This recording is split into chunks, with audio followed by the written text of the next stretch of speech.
Kita memuji Tuhan dengan bagian dari firman ayat 1.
Di dalam nama Allah Bapa, nama Tuhan Yesus Kristus, dan nama Roh Kudus yang menciptakan langit dan bumi.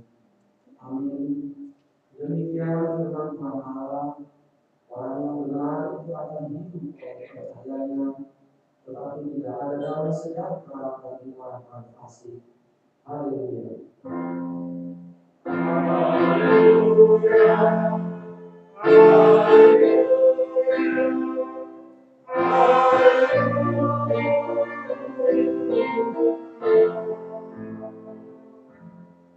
Marilah kita berdoa. Ya Tuhan Allah yang Maha Kuasa, yang ada awal dan akhir, Tuhan telah menjanjikan di dalam nama Tuhan Yesus Kristus bahwa Engkau benar mengampuni dosa dan memberi kebenaran kepada kami serta hidup yang kekal. Kasihanilah kami dan genaplah janji-Mu kepada kami. Bangunkan dan pimpinlah kami dengan Roh-Mu supaya kami mencari pertolongan-Mu pada waktu kesesatan. Kuatkanlah kami supaya tetap percaya pada firman dan janji-Mu, agar memperoleh hidup kekal di dalam nama-Mu, Yesus Kristus Tuhan kami. Amin.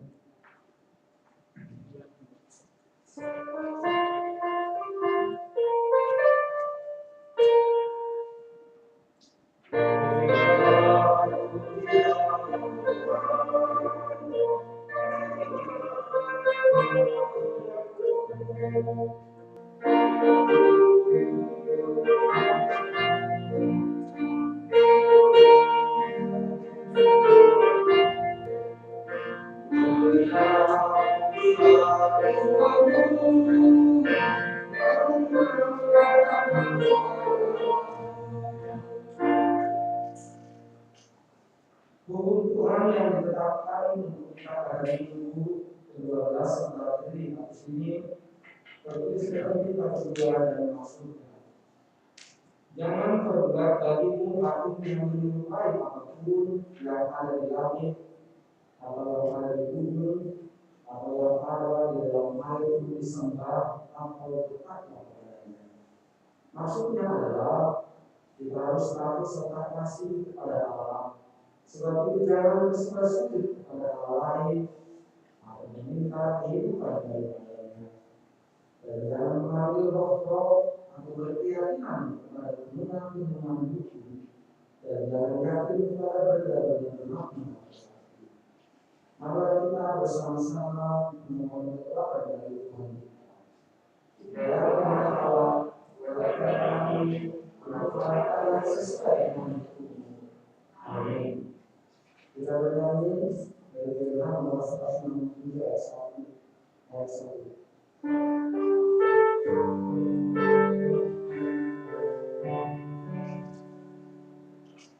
Yesus terang bumi terpona, yang bersama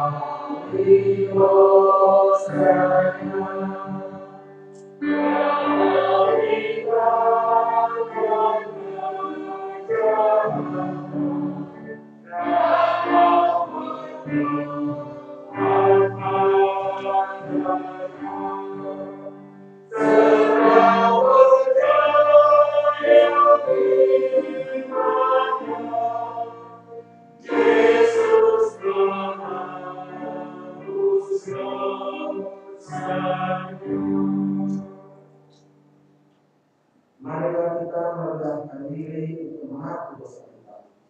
Kita berdoa. Ya Bapa Tuhan kami di surga, Engkau Maha Kasih dan benar, tetap melimpah dan kekal selama-lamanya. Kasihanilah kami ya Tuhan, lupakanlah segala kejahatan dan dosa kami. Kami sering berbuat dosa kepada Engkau dan menggantikan amarah-Mu, karena kami sering melanggar hukum-Mu. Limpahkanlah kasih sayang-Mu kepada kami dan berkatilah kami dengan pertolongan-Mu. Ya Tuhan Allah, sumber kematian kami, ampunilah segala dosa dan pelanggaran kami. Di dalam Anak-Mu Tuhan Yesus Kristus Juru kami. Amin.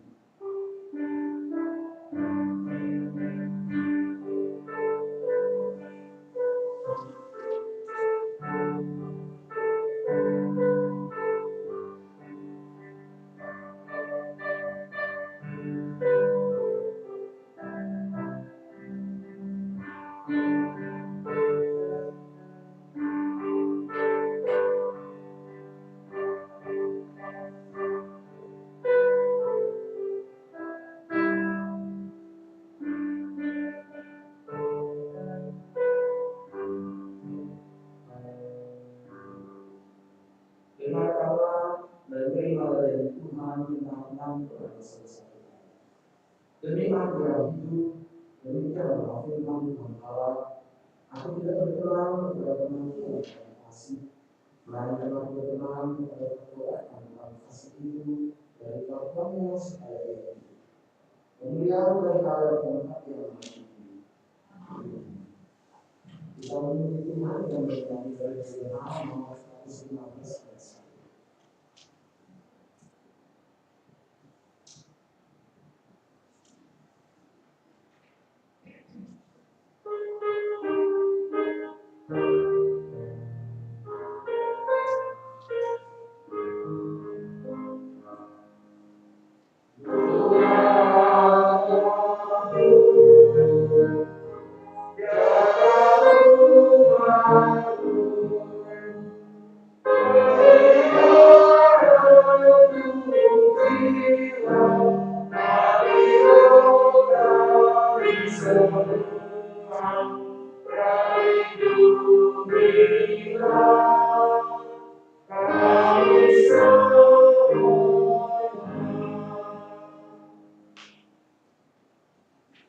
Firman Tuhan yang dari Kisah Samuel dari 12 setelah di sini tertulis dalam Kisah Para Rasul 19 ayat 13 sampai dengan ayat 20. Juga beberapa tukang jampi Yahudi yang berjalan keliling di negeri itu mencoba menyebut nama Tuhan Yesus atas mereka yang melakukan jahat dengan berseru katanya, aku menyukai kamu demi nama Yesus yang diberitakan oleh Paulus. Mereka yang melakukan itu yang orang dari tetapi orang itu menjawab, Yesus aku kenal dan Paulus aku ketahui, tetapi kamu siapakah kamu? Dan orang yang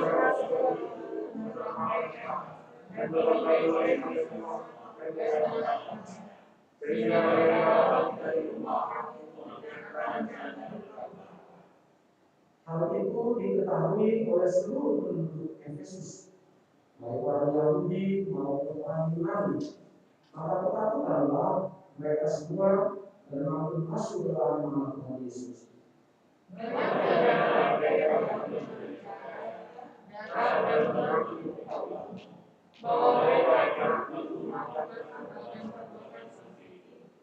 Banyak juga di antara mereka yang bernama sihir, mengumpulkan kitab-kitabnya lalu membakarnya di depan mata semua orang.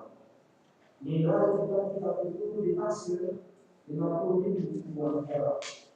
Jadi dengan cara ini makin tersiaplah umat Tuhan dan makin berkuasa. Demikianlah umat Tuhan, berbahagialah orang yang mendengar firman Tuhan serta memeliharanya dan mengikutinya. Amin. Kita memuji Tuhan dengan bernyanyi dari bagian A nomor 693 ayat 1.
Marilah kita bersama-sama mengamalkan kepercayaan kita sebagaimana teman-teman seiman di seluruh dunia.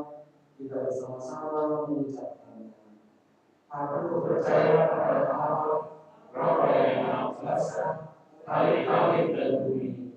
Aku percaya kepada Yesus Kristus, Anaknya yang tunggal Tuhan kita, yang dikandung daripada Roh Kudus, lahir dari Maria, yang menderita sengsara di bawah pemerintahan Pontius Pilatus, disalibkan, mati dan dikuburkan, yang turun dalam keadaan maut. Pada hari yang ketiga, bangkit pula dari antara mati, naik ke surga, duduk di sebelah kanan Allah, Bapa yang Maha Kuasa. Dari sana akan datang Allah untuk mengadili orang yang hidup dan yang mati. Aku percaya kepada Roh Kudus, dan kepada satu gereja yang kudus, persekutuan yang kudus,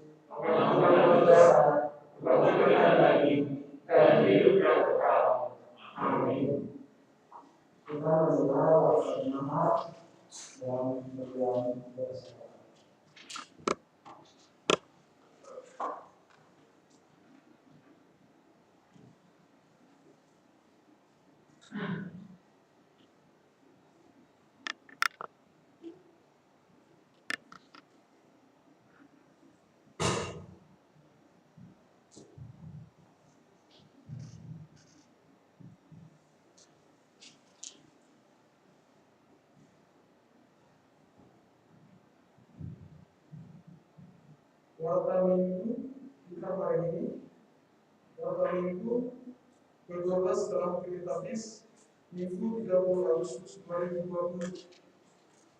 Nama minggu kita hari ini adalah Minggu ke-12 setelah aktivitas yang berarti Minggu ke-12 setelah ketertinggalan malam.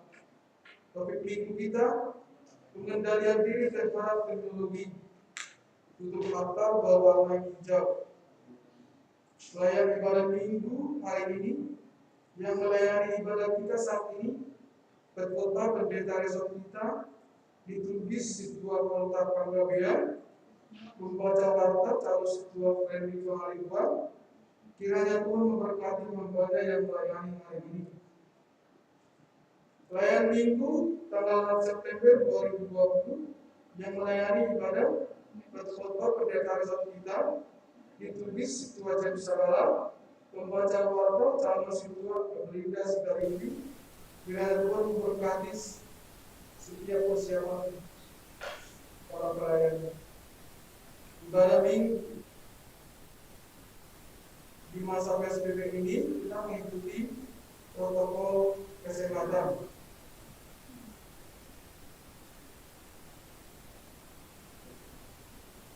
Data keuangan.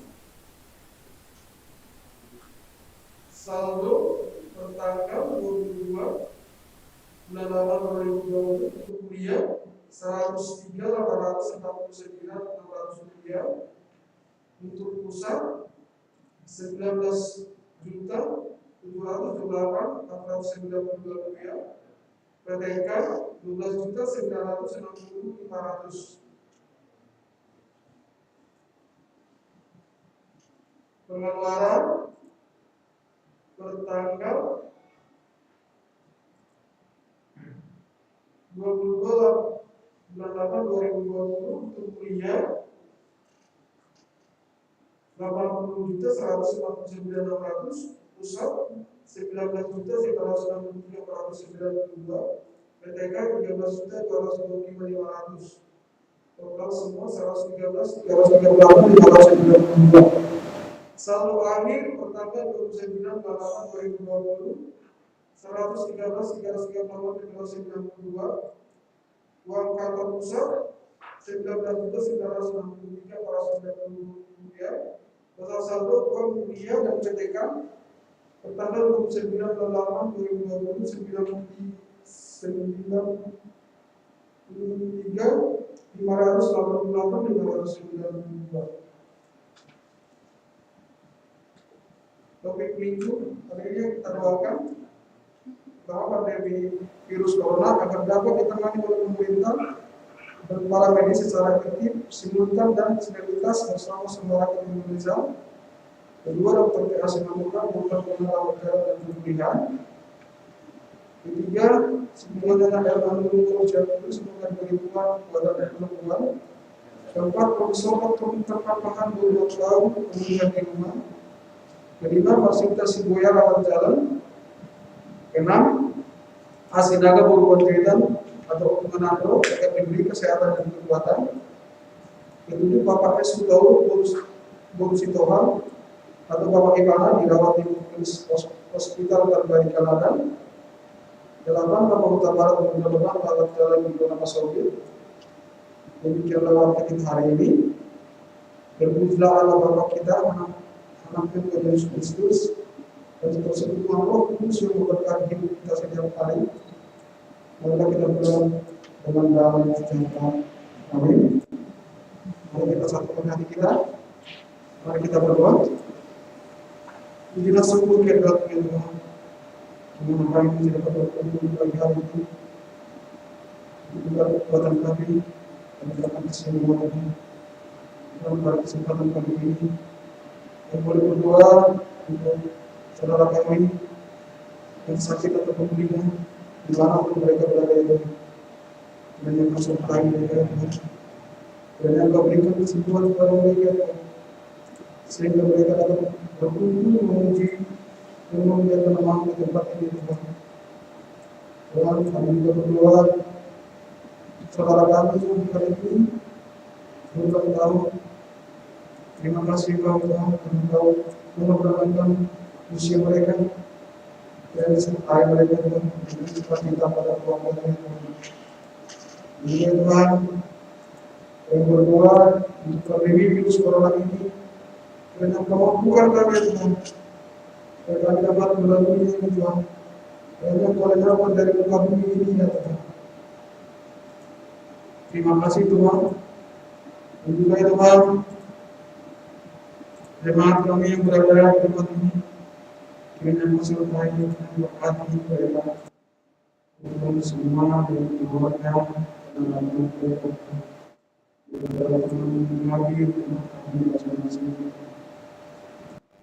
Dan juga pelayanan di gereja ini Tuhan, dengan maksud kami, sertai kami Tuhan, mampukan kami Tuhan, agar tetap bisa memuji dan memuliakan nama-Mu. Memuliakan kami yang dapat berjalan atau duduk ya Tuhan, dengan menyertai pemberikan pada saat itu. Supaya kami dapat memuji dan memuliakan nama-Mu. Supaya kami dapat melalui hari-hari kami, Tuhan. Tuhan, dan juga Tuhan, orang-orang di sekeliling ini, kiranya kita sertai mereka Tuhan, supaya mereka dapat mendukung setiap kegiatan kami yang ada di gereja ini. Kami percaya Tuhan, Tuhan masih banyak yang kami minta, tapi Engkau mengetahui Tuhan, kiranya kesempurnaan kami Tuhan, ampuni segala dosa-dosa kami, supaya kami layak di hadapan-Mu. Terima kasih Tuhan. Dalam nama Anakmu Yesus Kristus, kami berdoa dan mengucap syukur. Amin.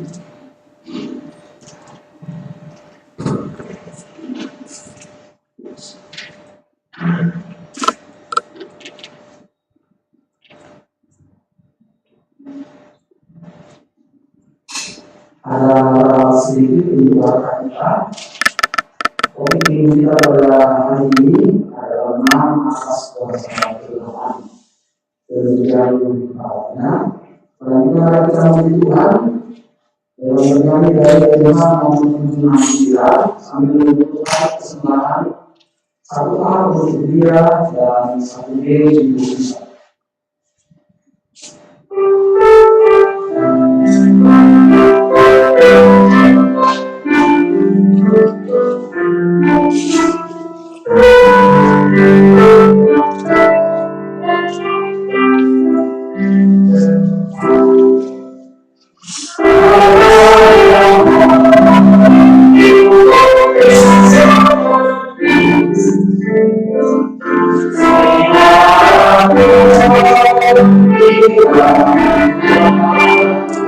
Tuhan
Damai sejahtera Allah Bapa yang Maha Segala Akal, itulah yang memelihara hati dan pikiran saudara-saudari sekalian di dalam Kristus Yesus Tuhan kita.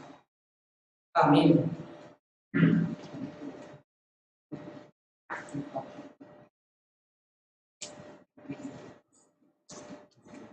Jemaat yang diberkati Yesus Kristus, firman Allah bagi kita hari ini tertulis dalam kitab Ulangan pasalnya yang ke-18, diawali dari ayat yang ke-9 sampai dengan ayat yang ke-14. Saya akan membacakannya bagi kita semua.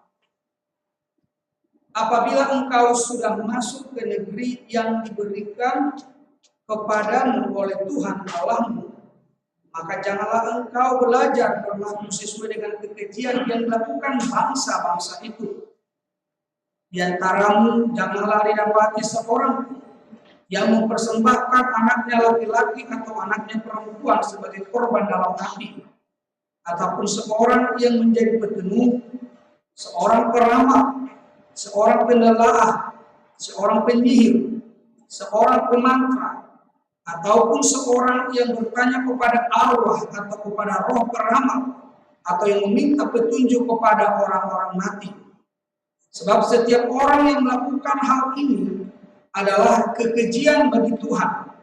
Dan oleh karena kekejian inilah Tuhan Allahmu menghalau mereka dari hadapanmu. Haruslah engkau hidup dengan tidak bercela di hadapan Tuhan Allahmu. Sebab bangsa-bangsa yang daerahnya akan kau duduki ini mendengarkan kepada peramal atau petenuh, tetapi engkau ini tidak diizinkan Tuhan Allahmu melakukan yang demikian. Demikianlah firman Tuhan. Jemaat yang berkati Yesus Kristus, saat ini kita sudah memasuki era revolusi industri yang keempat, atau mungkin juga di negara-negara maju seperti Jepang ataupun negara-negara Eropa sudah memasuki revolusi industri yang kelima, 5.0. Tapi dalam konteks seperti ini, di mana teknologi menjadi hal yang bergengsi, teknologi yang menghantarkan rasionalisme berpikir manusia yang lebih utama dominan. Namun ironisnya, justru dalam konteks saat ini begitu menjauh praktik-praktik perdukunan, praktik-praktik okultisme, kepercayaan-kepercayaan orang yang katanya bersifat rasionalis, tapi justru dalam hal-hal kekuatan duniawi, kekuatan gaib, supranatural, menjadi hal yang paling unik yang sering kerap dilakukan masyarakat saat ini. Bahkan praktik-praktik okultisme seperti ini justru menggunakan media sosial. Gereja kalah dengan mereka dalam memanfaatkan teknologi seperti itu. Mengapa saya katakan? Kita tahu, pernah mendengar seorang ahli peramal, apakah Mama Lauren, apakah juga Hidup Bodoh, dan seperti contoh seperti itu, justru mereka menawarkan hal-hal yang supranatural itu dengan menggunakan media-media yang kalah besar dengan gereja dalam menyampaikan Injil Tuhan. Bahkan mereka berhasil meyakinkan orang-orang yang percaya kepadanya, dan tidak sedikit juga orang-orang Kristen yang senantiasa percaya dengan kekuatan-kekuatan seperti itu, karena memang praktik perdukunan ataupun para paranormal itu menggunakan nama-nama Tuhan dan menggunakan ayat-ayat Alkitab menjadi legalitas dari praktiknya meyakinkan warga jemaat. Kita bisa tahu tadi seperti kisah para rasul yang dibaca dalam epistel Anaskewa, ahli jampi-jampi, mereka mencoba menggunakan nama Yesus untuk melakukan profesinya supaya orang lain melihat kehebatan mereka. Tapi apa yang terjadi? Banyak yang mungkin menggunakan nama Yesus. Apakah Yesus mengizinkan itu untuk mereka gunakan atau tidak? Apakah Yesus memperkenankan mereka menggunakan nama Yesus dalam praktik perdukunan hanya untuk memuaskan, hanya untuk mencapai keinginan-keinginan dunia seseorang? Suatu kali saya pernah berbicara dengan salah seorang warga jemaat HKBP. Dia berkata kepada saya seperti ini, "Aman, dunia ini kan mempunyai kekuatan dan selalu juga berusaha bagaimana sebenarnya untuk menghalangi usaha saya, menghalangi pencapaian dan keberhasilan saya. Dan saya ya memang menggunakan kepada Todiko sahalan hukum hidup. Dan itu mempunyai kekuatan menurut dia. Saya bilang, kenapa kau percaya itu? Ya karena memang hukumnya itu juga minta saya supaya berdoa kepada Tuhan, berseru kepada Yesus. Dia menyuruh saya berseru kepada Yesus. Dengan seperti praktek-praktek seperti itu, yang menjadi persoalan karena para dukun, para normal itu mengajar kita untuk berseru kepada Yesus dengan nasihatnya, sementara gereja juga mengajar kita untuk berseru kepada Tuhan. Persoalan kenapa lebih percaya mereka dengan apa yang dikatakan dukun, apa yang dikatakan para normal dari para pelayan sendiri yang menyampaikan kepada dia. Karena persoalan para dukun seperti itu, para normal seperti itu mampu menjanjikan hal-hal kekuatan gaib yang bisa dimiliki oleh seseorang. Gereja tidak pernah melakukan seperti itu. Gereja tidak pernah menawarkan ilmu kekebalan menggunakan nama Yesus kepada kita. Gereja tidak pernah menggunakan nama Yesus untuk memberikan ilmu gaib kepada kita. Sementara dunia ini mampu menggunakan seperti itu, menggunakan nama Yesus, memperalat nama Yesus untuk mencapai tujuannya. Gereja tidak pernah melakukan seperti itu. Karena gereja tidak melakukan yang menawarkan, yang memberikan jasa yang namanya ilmu-ilmu kekuatan dalam menggunakan nama Yesus. Maka banyak orang jemaat, warga jemaat juga yang mau bertanya kepada dukun untuk meminta kekuatan kegelapan. Dan mereka merasa sah, seolah-olah legal karena yang mereka parakan itu adalah nama Yesus. Jangan-jangan kita juga seperti itu orangnya. Praktik kultisme, awal dalam kita saat ini ada 7 di sana, yaitu mempersembahkan anak laki-laki atau perempuan ke dalam api.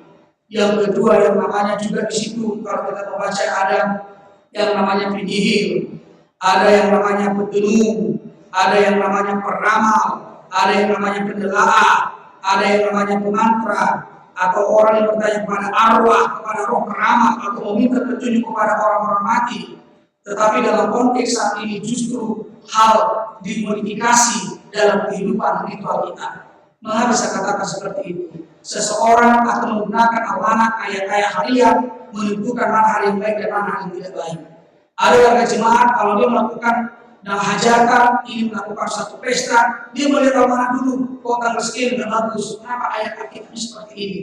Kita juga terprovokasi, teragitasi juga menjadi melihat ayat Alkitab itu seperti jambi-jambi, seperti mantra yang menentukan sesuatu yang baik atau tidak di dalam mencari hari-hari.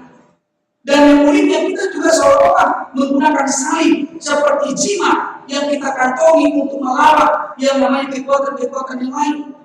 Padahal Allah tidak menginginkan yang namanya mensakralkan hal materi-materi yang memang yang harus kita imani dalam praktik kehidupan, bukan menjadi satu jimat yang harus disakralkan. Kemudian itu seperti Alkitab yang ditaruh di bawah bantal kita tidur tapi tidak pernah dibaca. Itu juga sama dengan okkultisme dalam konteks Kristen saat ini. Menggunakan Alkitab menjadi seperti jimat. Misalnya kalau ada anak yang baru lahir supaya setan ataupun dengan keyakinan seperti taruh Alkitab di situ. Seperti seolah-olah setan itu langsung pergi. Padahal Bapak Ibu sekalian, masalah setan tentang Alkitab itu, dia lebih tahu isinya, tapi dia tidak beriman dan tidak mau menaati isinya. Itu sebabnya hal yang unik dari kisah yang dibacakan liturgis tentang Anaskewa itu ketika ketujuh Anaskewa menggunakan nama Yesus dalam nama Yesus, dia mengusir setan. Justru setan itu bertanya sama dia, Yesus itu saya tahu, Paulus juga tahu. Tapi kamu ini siapa? berani-berani menggunakan nama Yesus, berani-berani pakai nama Yesus. Itu artinya sebenarnya Bapak Ibu sekalian, ada hal yang unik. Orang yang tidak beriman, orang yang tidak percaya, mencoba menggunakan nama Yesus itu tidak connect, tidak nyambung. Mengapa? Karena persoalan nama Yesus itu bukan sesuatu jimat yang dioperalkan, tetapi nama Yesus itu adalah sesuatu yang sakral, yang kudus, yang memang sebenarnya dia hanya bisa dipergunakan bagi mereka yang berkenan kepada Yesus. Bagi orang yang dipilih oleh Yesus. Siapakah orang yang dipilih? Mereka yang dipilih itu adalah yang sudah ditebus, yang sudah diselamatkan, mereka yang sudah dimateraikan di dalam nama Yesus, anak-anak Allah yang sudah mendapat kehidupan di dalam Dia, yang sudah dilahirkan kembali. Mereka lah yang memiliki kemampuan beriman, percaya kepadanya untuk menggunakan nama Yesus dalam kehidupan. Dan proses penggunaan itu juga tidak dengan sembarangan. Kalau kita melihat hukum Taurat yang ketiga, jangan menyalahgunakan nama Tuhan Allahmu dengan sembarangan, karena Tuhan akan menghukum orang yang menyalahgunakan namanya. Berarti orang-orang yang percaya kepada Kristus sekalipun, ketika menggunakan nama Yesus itu tidak boleh sembarangan. Dalam apa? Kalau dalam arti penjelasan hukum Taurat ketiga adalah ketika kita berdoa, ketika kita memuji namanya, ketika kita dalam kesesakan, dalam pergumulan berat, baru kita berseru menggunakan nama Yesus. Nama Yesus di sana secara otomatis memberikan kepada kita kekuatan dalam menjalani kehidupan ini. Oleh sebab itu, Bapak Ibu sekalian yang terkasih, demikianlah kiranya Allah membenci yang namanya oportunisme dalam berbagai bentuk apapun yang Tuhan ingatkan dalam umat Israel di dalam konteks kita saat ini. Kalau kita melihat nanti ini sebenarnya dari kita ulangan di mana umat Allah diingatkan kembali, disegarkan kembali ketika mereka harus memasuki tanah Kanaan. Mengapa Allah mau mengingatkan mereka? Yang pertama sekali, sebelum mereka tiba di tanah Kanaan, sebenarnya penduduk tanah Kanaan sudah ada di sana, orang Kanaan. Persoalannya orang Kanaan itu adalah orang-orang yang tidak mengenal Allah dan yang melakukan praktik-praktik peribadahan yang bersifat dalam dunia kekafiran okultisme, sebagaimana dijelaskan dalam nas ini. Di sana terjadi praktik yang namanya penyihir, tedung, peramalan, penelaah, mantra, dan bertanya kepada roh-roh nenek moyang, kepada orang yang sudah meninggal yang disebut dengan animisme dan dinamisme. Hal itu adalah praktik kehidupan orang mereka yang tidak percaya, yang tidak mengenal Tuhan. Karena memang tanah itu memberikan Tuhan kepada umat Israel. Allah yang menjadikan tanah itu sebagai daerah ataupun wilayah percontohan bagi dunia ini. Allah yang membangun relasi yang harmonis dengan umat Israel dalam kehidupan yang damai. Oleh sebab itu Tuhan mengingatkan mereka, jika kamu ingin memasuki tanah Kanaan itu, kalau di ayat 9, apabila kau sudah masuk ke negeri yang diberikan kepadamu oleh Tuhan Allahmu, apabila engkau sudah masuk, berarti dia belum, tetapi mau masuk. Kalau kamu nanti sudah masuk, ingatlah, belajar berlaku. Janganlah belajar berlaku sesuai dengan kekejian yang dilakukan bangsa itu. Apakah kekejian yang terjadi sana, Bapak sekalian? Ada praktik kultus peribadahan yang memberikan anak laki-laki atau perempuan menjadi tumbal ke dalam api. Korban pembunuhan dalam ritual-ritual dunia kekafiran. Itu adalah suatu kekejian. Seandainya dulu ada praktik-praktik seperti itu juga yang saya pernah dengar, tapi belum pernah saya lihat waktu saya di Dairi. Ketepatan orang Papak itu sebelum dunia Kristianan hadir, ternyata praktik mengorbankan manusia itu biasa. Jadi kalau ada orang Papak mengatakan sama kita dalam bahasa mereka, sebenarnya hidup bayon katanya seperti ini, seperti yang ampan ganteng, itu calon-calon yang mau dikorbankan. Jadi hati-hati orang-orang gantung tidak boleh dewasa dulu. Karena mereka memberikan korban itu adalah korban yang paling baik. Tidak seperti keadaan gereja saat ini, persembahannya yang proyek juga, yang arti harus dikasih. Tapi dalam konteks masyarakat dulu, dalam kekafiran, kalau mereka ingin menyampaikan sesuatu kepada yang mereka imani, itu selalu mereka pilih terbaik, yang paling rapi. Sekarang aja, ada anak-anak kita ingin mau jadi pendeta, kita jangan kalah kita memilih terbaik adalah ketua di situ nanti itu katanya kita sudah menjadi pendeta jadi persoalan. Selalu kita salahkan gimana yang pendeta ini, bagaimana yang perilakunya, kenapa sering terjadi perdebatan pendeta di Cibinong, terjadi di Padang Bulan, ribut karena pendeta. Ada masalahnya bukan pendeta.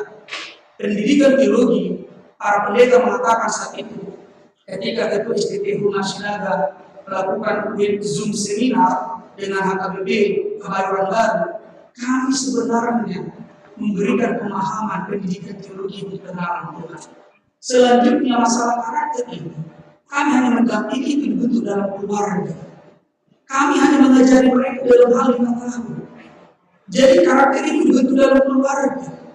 Tapi kita menyalahkan ada apa di STT teologi, kita menyalahkan ada apa dalam tenaga gereja, sementara dasarnya saat itu dari rumah. Bahkan kita juga mengutus mereka mau sekolah itu dalam arti untuk supaya bertobat. Nah itu yang mau menjadi persoalan bagi kita. Selalu kita pojokkan sikap, kita pojokkan ini. Padahal ketika kita mengutus anak-anak kita juga studi di situ bukan yang terbaik. Padahal dunia kekafiran dulu mengajarkan seseorang yang mau dipersembahkan kepada yang diimani mereka itu selalu memberikan yang terbaik, tidak pernah yang celah, tidak pernah yang dikatakan dulu yang cacat, yang tercela, tapi memberikan yang terbaik. Nah, oleh sebab itu sebenarnya kekejian itu apa? Kekejian itu adalah ketika mengorbankan nyawa orang hanya untuk menyenangkan sesuatu yang memang tidak ada kekuatannya, yaitu kekuatan-kekuatan dunia yang dipercayai. Yang kemudian juga pertunjukan kenapa tenun itu menjadi hal kekejian bagi Tuhan? Karena tenun itu adalah menggunakan ilmu-ilmu kegelapan untuk mencelakai tenun. Kalau istilah sekarang santet. Ketika kita benci kepada seseorang, kita menggunakan kekuatan-kekuatan dunia ini untuk menyantet orang lain supaya dia mati dalam persaingan bisnis. Bahkan kita juga ada tidak masuk akal menurut saya, tapi mungkin bagi orang lain satu hal yang luar biasa ataupun yang lumrah.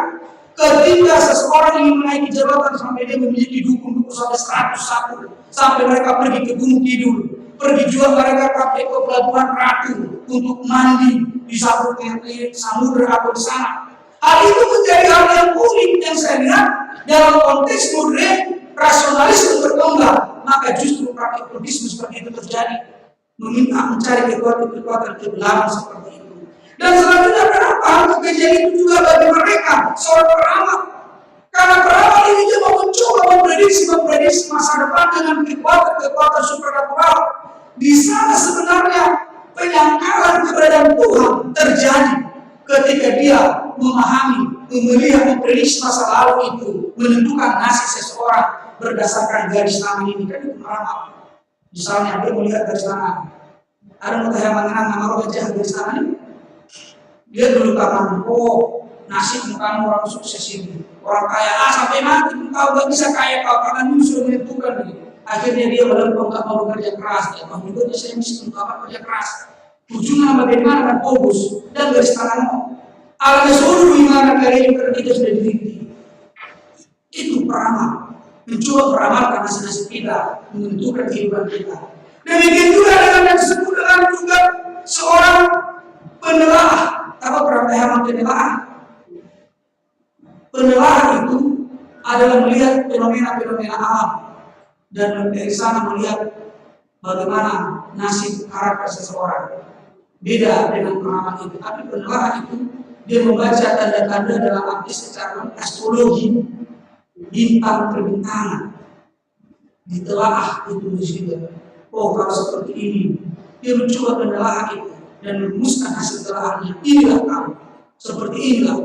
Sama juga itu dengan peramal. Dan selanjutnya juga penyihir. Kita tahu penyihir, hal-hal yang ajaib yang diperbuat hanya untuk melindungi kekuatan gaib untuk kepentingan diri sendiri. Pengangguran itu adalah orang yang memberikan ajimat dengan kata-kata, tebas-tebas mengistilah anak main, formulasi kata-kata dan ini dan sering yang berlaku yang digunakan oleh Kekristenan yang digunakan oleh Yesus, menggunakan ayat Alkitab, menjadikan ayat-ayat Alkitab itu menjadi mantra-mantra yang maju, mantra-mantra yang menjadi kita anggap memiliki kekuatan, padahal firman Allah itu sesuatu yang harus kita imani dan yang harus kita hidupi dalam praktik kehidupan kita, bukan menjadi suatu mantra yang harus kita yakini memberikan kekuatan gaib ataupun kekuatan supranatural bagi diri kita. Dan yang terakhir kita lihat di sini adalah ini yang masih sering terjadi dalam dunia orang. Sampai saat ini berkikis bertanya kepada roh-roh orang yang meninggal, roh-roh nenek moyang. Setiap kita beribadah ataupun setelah buah hijau ataupun kita ziarah ke kuburan, selalu kita masih terprovokasi dengan masa lalu kita dengan orang yang meninggal. Itu roh kita menghubungi. Yo, amo, marobihan sulit kurangmu. Buat kami hasil kamu jauh, apa yang kamu suka, kamu sebab sekarang. Dibuang sigaret udah jauh di samsi entah umat. Napura, ilian tolong, ilian lapet, semua diberikan dan dia berbicara, meminta melalui para dukun atau paranormal berbicara kepada roh-roh orang mati, sama seperti yang dilakukan oleh Saul yang pada saat itu dicelah oleh Allah ketika Samuel sudah meninggal dunia. Tidak ada lagi yang bisa untuk menjadi tempat pertanyaan Samuel, sehingga Samuel pergi ke Endor meminta seorang yang namanya dukun atau tertenung untuk memanggil roh dari Samuel supaya dia berbicara tentang sesuatu. Kemudian roh Samuel berkata, mengapa kamu membangunkan saya? Nah, seperti itu. Padahal kalau digaji ditelaah itu bukan roh Samuel, tapi itu adalah roh-roh kegelapan yang mencoba mempengaruhi iman Saul. Oleh sebab itu Bapak Ibu sekalian yang berkasih, hal ini menjadi kekejian bagi orang tua. Mengapa? Karena yang pertama, praktik seperti itu adalah praktik penyangkalan keberadaan Tuhan. Padahal untuk Taurat yang pertama itu, akulah Tuhan Allahmu, seluruh Tuhan kita tidak boleh ada Allah lain kecuali Aku. Itu menggambarkan kalau praktik seperti itu dilakukan, berarti kita mempercayakan diri kita bukan kepada Sang Pencipta, Sang Pemelihara hidup, tapi kita mempercayakan diri kita kepada kekuatan kegelapan itu, yang bukan dari sana kehidupan kita, yang bukan dari sana keselamatan kita, tapi kita mempercayakan diri kepadanya. Yang kedua, mengapa Tuhan melihat itu dan melarang itu, kekejian itu? Karena memang praktik okultisme itu adalah praktik yang menunjukkan bangsa yang tidak kudus. Karena Allah dan bangsa Israel sudah membina suatu relasi yang khusus, yang istimewa. Maka semua sumber nilai, sumber iman, dan perilaku kehidupan mereka harus berpusat kepada firman Allah, bukan dipengaruhi oleh dunia sekitar ini. Dan kenapa Allah membenci kekejian hal okultisme itu? Karena okultisme itu adalah membuat hidup kita jauh dari anugerah dan berkat Tuhan. Karena kita mengandalkan kemampuan dan kehebatan istri saja. Dak proteinnya kamu kemana? Sorry, ada menentu juga. Nah yang mau pahami, memerhum di bawah 9 bulan sakit-sakit dia, tapi tidak mau mati. Sudah sakit-sakit. Kemudian ditanya lagi anak-anak orang suku ngejolo tuh ini. Ati arum ngejolo cimana di suku mas. Oh iya, ada katanya seperti apa itu harus dimuntahkan dulu itu seperti ada ikan kecil. Itulah ini memori itu pulau. Kemudian dipanggil, dia dipanggil siapa lagi? Dipanggil dunia yang lain untuk mengeluarkan itu. Setelah dikeluarkan itu, tidak beberapa kemudian lagi mati mereka. Jadi justru akhirnya seperti itu orang menderita. Dan justru saya nggak tahu apakah itu suatu kebenaran atau memang suatu hal yang luar biasa. Ada kan pendeta berbeda ahli kultus Israel. Aserin, nama pendeta Aserin. 2 hari yang lalu dia memposting ke Facebook seorang perempuan yang kerasukan karena menggunakan jimat-jimat. selama 4 jam pasar ini bergumul melawan roh yang merasuki anak gadis itu. Sampai ada 4 orang laki-laki memegang ketika merontak, tidak bisa. Pengakuan mereka tidak bisa melihat mengalahkan kekuatan sang orang perempuan itu. Kemudian dengan berdoa katanya membaca Alkitab, pasar ibu, dan mohon maaf dia menampar wajah perempuan itu dan memegang kepalanya mendoakan. Kemudian lemas sendiri perempuan itu dan baru dia sadar dan tenang. Artinya Bapak Ibu sekalian terkasih, memang iman kita mampu mengalahkan itu semua. Kita memberi, kenapa dia memiliki kekuatan dalam diri kita? Buat hal-hal supra gaib itu bisa seolah kita miliki karena kita mempercayakan diri dan memberi ruang untuk itu. Tetapi ketika kita tidak memberi ruang untuk itu, maka kita akan bebas dari sana dan tidak bisa diprovokasi. Dan yang media biasanya mereka yang mendapat kekuatan seperti ada tunggal dan harus dibayar. Kamu ingin memiliki ini, saya minta ini. Terjadi secara transaksi. Dan itu yang terjadi dalam dunia Timur Tengah kuno ketika umat Israel melakukan praktek ini. Ketika mereka ingin menikmati keberhasilan, menikmati berkat kesuburan dalam arti duniawi, hal kegelapan itu seolah-olah mampu memberikan itu yang pada dasarnya itu dalam diri Tuhan. Tetapi ketika hal kegelapan kekuatan gaib itu menawarkan itu, dia meminta jiwa kita, meminta kehidupan kita menjadi miliknya. Boleh dikatakan orang yang menggunakan kekuatan pebisnis, dia telah mempersembahkan hidupnya untuk itu, menjadikan diri menjadi tumbal untuk itu, dan bukan hanya dia saja, tapi juga keturunannya, bahkan sampai cucu dan cucu. Hal ini merupakan budaya jangan bercoba-coba menggunakan seperti itu. Kenapa? Karena saya yakin kita tidak akan pernah bisa aman dan nyaman. Karena hidup kita di dunia ini bukan untuk selamanya. Kita hanya sementara di dunia ini. Alani mereka mengatakan yang dia atas aku bisa ini. Dihira masalah yang hidup yang beribadah buang lagi. Nanti itu marung nama aku bisa tidak dia. Kecuali kalau itu hanya sekedar hiasan, dia bilang apa lihat itu taringnya harimau ataupun apa hiasan dengan silakan. Tetapi jangan menjadikan itu mantra. Termasuk juga dalam misalnya tidur gitu, nama ada namanya nyanyikan komik pemanis, kan ada seperti itu. Lalu jadi ibarat anak lengkap namanya dia sakti mana mati pemanis, bisa mana kacang segala lagi. Tak tahunya itu juga yang dapat hukum lalu gimana? Jadi urusan pemanis ini menarik bukan justru ada tadi justru yang lain. Jadi salah sasaran di mana? Bisa di mana? Usaha halal. Kali orang tuh sakitnya itu. Jadi urusan di mana kita mau lalu karena sering tabrok. Dan lalu kopi ada persoalan. Mau lalu share dan diskusi ketika kita beriman pada Kristus. Mari kita murni bagaimana dia. Jangan gunakan hal-hal duniawi. Tuhan Yesus memberkati kita. Amin. Terima kasih Tuhan, karena Engkau senantiasa mengingatkan dan mengajarkan kami untuk hidup tidak bercela, hidup kudus, dan hidup yang hanya bergantung kepada-Mu saja. Janganlah kiranya praktik okultisme sebagaimana peringatan yang keras kepada umat Israel menjadi praktik kehidupan kami dalam konteks kekristenan saat ini.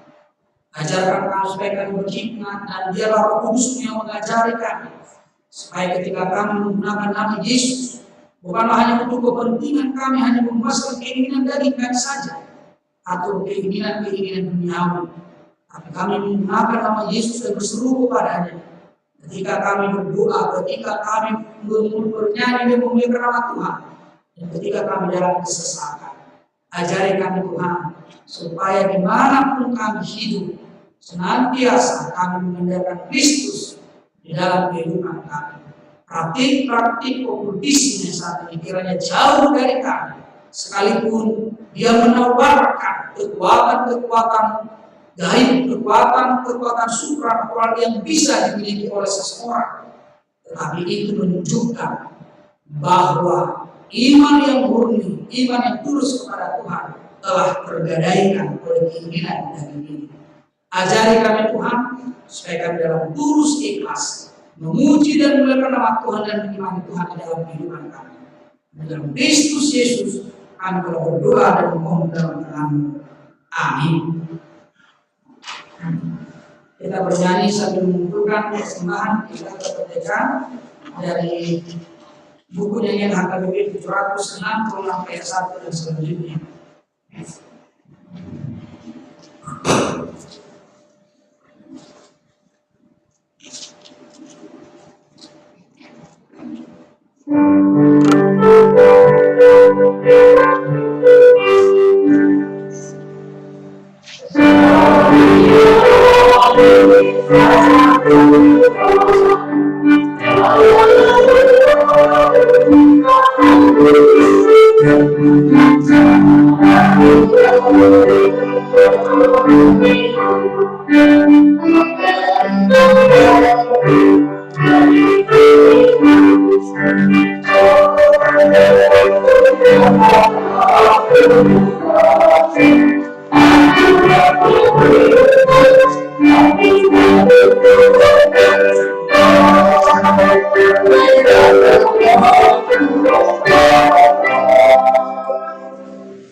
Marilah kita mendoakan persembahan kita.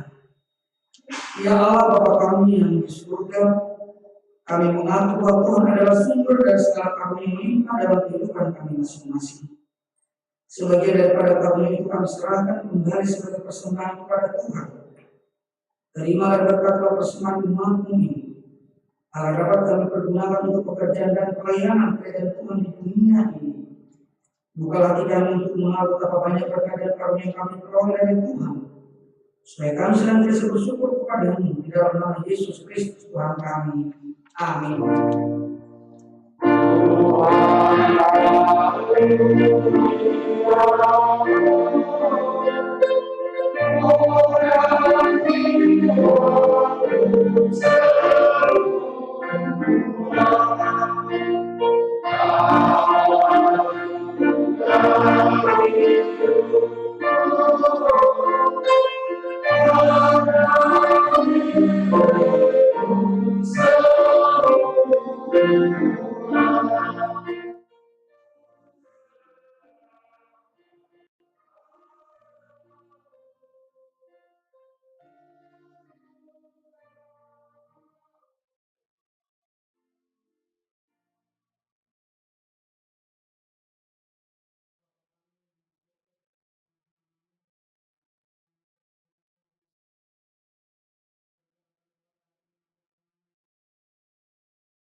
Tuhan menyinari engkau dengan wajahnya dan memberi engkau kasih karunia.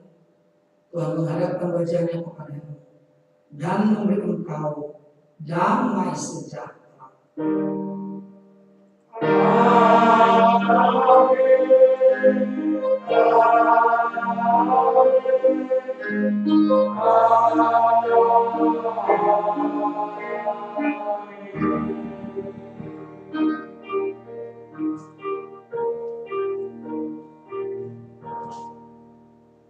Shalom. Selamat hari Minggu dan tanggal Tuhan Yesus memberkati.